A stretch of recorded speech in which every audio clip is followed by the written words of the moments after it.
Olá pessoal, tudo bem? Bem-vindo a mais uma aula, agora sobre sujeito e predicado.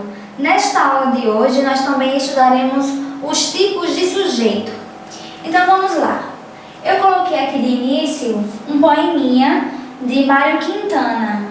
O título do poema é O Poema. Vamos lá. O poema é um objeto súbito. Os outros objetos já existiam. Vamos nos concentrar aqui neste segundo verso. Qual é o assunto central deste segundo verso? Os outros objetos, ok? E o que é que se afirma a respeito dos outros objetos? Qual é a informação que se traz a respeito dos outros objetos? Que eles já existiam. Muito bem. Este segundo verso aqui do poema de Mário Quintana é constituído por uma oração, certo? Por que uma oração? Porque eu tenho um verbo apenas. E esta oração aqui traz dois termos essenciais, que eu os separei aqui, ó. Coloquei primeiro e segundo. O primeiro termo essencial que eu coloquei aqui é o ser do qual se diz alguma coisa. Lembra que eu perguntei qual é a informação central do segundo verso? Qual é a informação central? Os outros objetos. Que é justamente o ser do qual se diz alguma coisa. Já a informação que eu trago, que se traz a respeito dos outros objetos, já existiam. Lembra que eu perguntei também qual é a informação que se afirma a respeito dos outros objetos? Que já existiam. Então, aqui nós temos dois termos essenciais, chamados de sujeito e predicado. Por que termos essenciais? Porque não existe oração sem sujeito e sem predicado. Por isso que eles são essenciais à oração. Então, sujeito, a conclusão que eu tenho aqui é que sujeito é o ser do qual se diz alguma coisa. Neste poema aqui, nos limitando ao segundo verso, o termo no qual se diz alguma coisa é os outros objetos. E predicado é a informação a respeito do sujeito. No caso aqui, já existia uma informação a respeito dos outros objetos. O sujeito apresenta núcleo. Mas o que é núcleo? Núcleo é a palavra mais importante, mais significativa do sujeito. Geralmente, o núcleo do sujeito é um substantivo, um pronome assim, pessoal do caso reto, pronome de tratamento, ou uma palavra substantivada. Por que palavra substantivada? Porque em determinados contextos, ela passa a ser um substantivo. E o predicado? Predicado é a parte da oração que contém verbo. Mas será que existe núcleo do predicado também? Existe núcleo do predicado. No predicado, o núcleo geralmente é o verbo que contém nele. Agora, observem só aqui nesse exemplo aqui. Temos aqui os outros objetos, que é o sujeito, os outros objetos, e o predicado já existiam. Qual é a palavra mais significativa, mais importante aqui do meu sujeito? Vai ser objetos. Então, neste caso aqui, objetos, que é um substantivo, é a palavra mais importante, que é o núcleo do sujeito. E aqui eu tenho o meu predicado, já existiu. Se eu perguntar qual é o núcleo do meu predicado, vai ser o verbo. Então, existiam. Concluindo, vamos lá. O sujeito é o ser do qual se diz algo, constitui seu assunto central e normalmente apresenta como núcleo um substantivo, um pronome ou uma palavra substantivada. O predicado apresenta verbo, está em concordância com o sujeito. Como assim está em concordância com o sujeito? Vejam só, se aqui tivesse o seguinte: o outro objeto. No singular, meu sujeito. O outro objeto. O meu predicado poderia ficar já existiam? Não. Ele deve estar em concordância com o sujeito. Então, se o meu sujeito está no singular, o outro objeto, então o predicado também deve ficar no singular.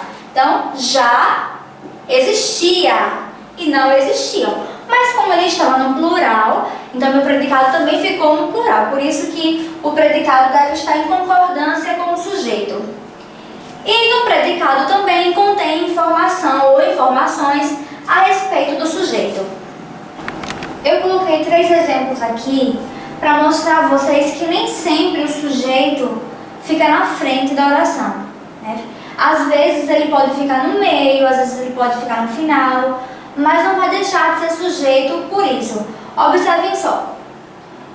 Nesta oração aqui eu coloquei: todas as noites, depois de jantar, eu e minha família assistimos ao telejornal.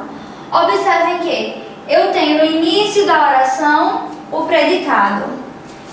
No meio da oração eu tenho o sujeito. E ao final também tem o predicado. Então, neste caso aqui, o sujeito da oração ficou no meio. Ele não obedeceu a sequência natural dos termos. Ele está aqui numa ordem inversa. Mas não deixou de ser sujeito. Para poder identificar, é só eu saber de quem eu estou falando. Ou do que eu estou falando. E aqui está. Estou falando sobre mim, no caso eu, e minha família. E todo o resto é o predicado. Quando eu identifico o sujeito, todo o resto será o predicado. Aí neste caso aqui, ó, o aluno lia atentamente. Eu tenho aqui a ordem direta dos termos, né, que é a sequência natural, que é quando o sujeito vem na frente, vem no início da oração. O aluno lia atentamente. Então o sujeito já está aqui no início e o predicado depois, na ordem direta, a sequência natural dos termos. E aqui, no terceiro exemplo, temos lia. Eu inverti aqui os termos, ó. Lia atentamente o aluno. Observem que o predicado veio na frente e o sujeito depois do predicado, também numa ordem inversa, não obedecendo a sequência natural dos termos. Agora vamos conhecer os tipos de sujeito. Vamos lá.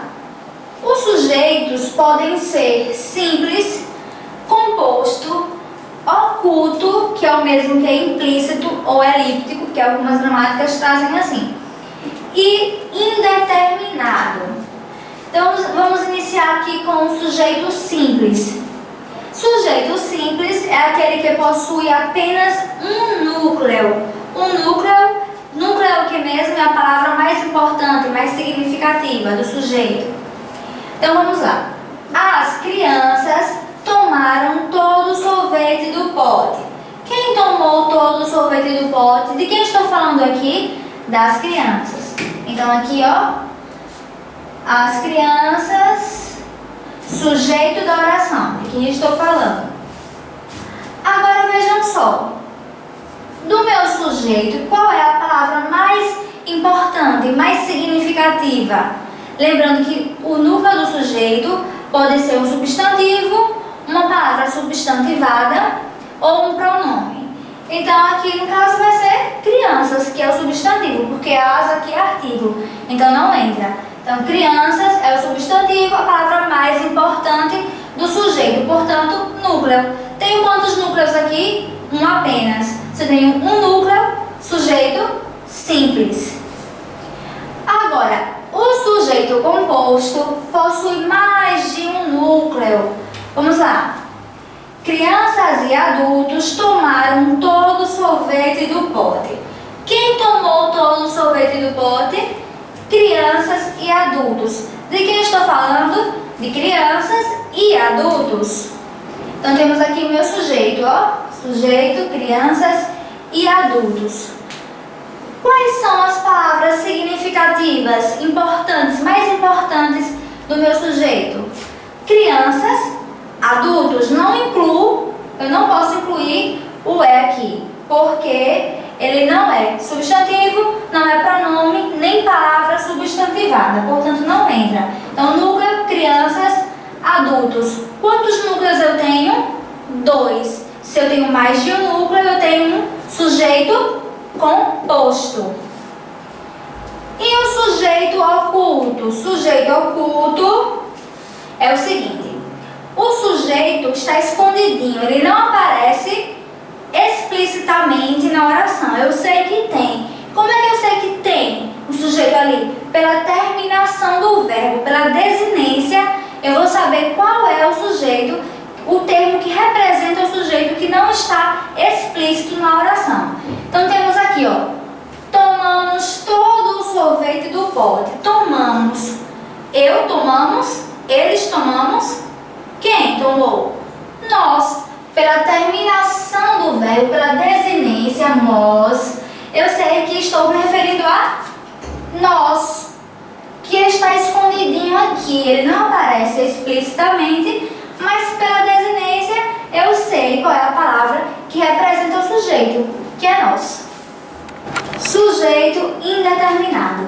O sujeito da oração é indeterminado quando a sua existência é evidente, é clara, mas não há nenhum termo que o represente, nem mesmo em orações anteriores. O falante tem 2 motivos para indeterminar o sujeito. Ele pode indeterminar o sujeito por realmente desconhecê-lo e pode indeterminar o sujeito por não querer expor, por não querer determiná-lo. Por exemplo, tocaram a campainha. Então, eu posso realmente desconhecer esse sujeito. Tocaram, não sei quem tocou. E também posso falar assim: falaram mal de você. Eu posso até saber quem foi esse sujeito, quem é esse sujeito, mas não querer expor. Então temos esses 2 motivos. Sendo assim, a língua oferece 2 recursos para indeterminar o sujeito. O primeiro recurso é esse aqui, ó, por utilizar o verbo na terceira pessoa do plural. Essa estrutura ocorre em frases isoladas ou nos casos em que o sujeito não esteja determinado em orações anteriores. Como no exemplo aqui, ó. Tomaram todo o sorvete do pote. Quem tomou? Eu não sei. É um sujeito indeterminado. Aí talvez você diga, eles tomaram, ou elas. Mas nesse caso, não cabe o pronome eles. Por quê? Porque o pronome eles só será sujeito se estiver explícito na oração. Se estivesse assim, ó, eles tomaram todo o sorvete do pote, aí sim. Como está explícito na oração, o ele poderia ser sujeito, mas não é o caso. O pronome eles também poderia ser sujeito se estivesse retomando o sujeito da oração anterior, como nesse caso aqui, ó. Os garotos se deliciaram das guloseimas. Tomaram todo o sorvete do pote. Então, aqui existe o sujeito eles? Existe. Ele é oculto, ó. Eles tomaram. Por que neste caso eles pode ser um sujeito e oculto? Porque ele está retomando o sujeito da oração anterior. No caso, os garotos. Os garotos se deliciaram das guloseimas. Então, retomando, ó, eles tomaram todo o sorvete do pote. Outro recurso para utilizar o sujeito indeterminado é por colocar o verbo na terceira pessoa do singular, acompanhado do pronome se. Observem aqui, ó. Precisou-se de mais sorvete. Tem como saber aqui quem é o sujeito? Não, ele é indeterminado. O pronome aqui, ó, que indetermina o sujeito, que acompanha o verbo para indeterminar o sujeito, atua como índice de indeterminação do sujeito. Então, tem esses 2 recursos. O primeiro, eu posso utilizar o verbo na terceira pessoa do plural para indeterminar o sujeito, e o outro recurso é utilizar o verbo na terceira pessoa do singular, acompanhado do pronome se. Apesar do sujeito ser um termo essencial essencial da oração, há casos em que a oração é formada somente de predicado. Isso ocorre com os verbos impessoais. Para quem não lembra, os verbos impessoais são aqueles denominados defectivos que nós vimos na aula 6, parte 1, do meu vídeo mesmo. Então, os verbos defectivos são aqueles que não possuem conjugação completa, são verbos que não possuem pessoa verbal, ou pelo menos nem todas as pessoas. Então, eu coloquei aqui os verbos que exprimem fenômenos da natureza que são impessoais. Coloquei aqui alguns verbos impessoais, que aí fazem com que a oração fique sem sujeito. Vejam só, verbos que exprimem fenômenos da natureza são impessoais. Chover, nevar, anoitecer. No exemplo aqui, ó, choveu muito ontem à noite. Verbo chover aqui, indicando o fenômeno da natureza. Então é impessoal, cadê o sujeito? Não tem. Oração sem sujeito. Só o verbo chover, só não seria impessoal. Os verbos que indicam fenômenos da natureza só não seriam impessoais se estivessem em sentido figurativo. Aí tudo bem, mas não é o caso aqui.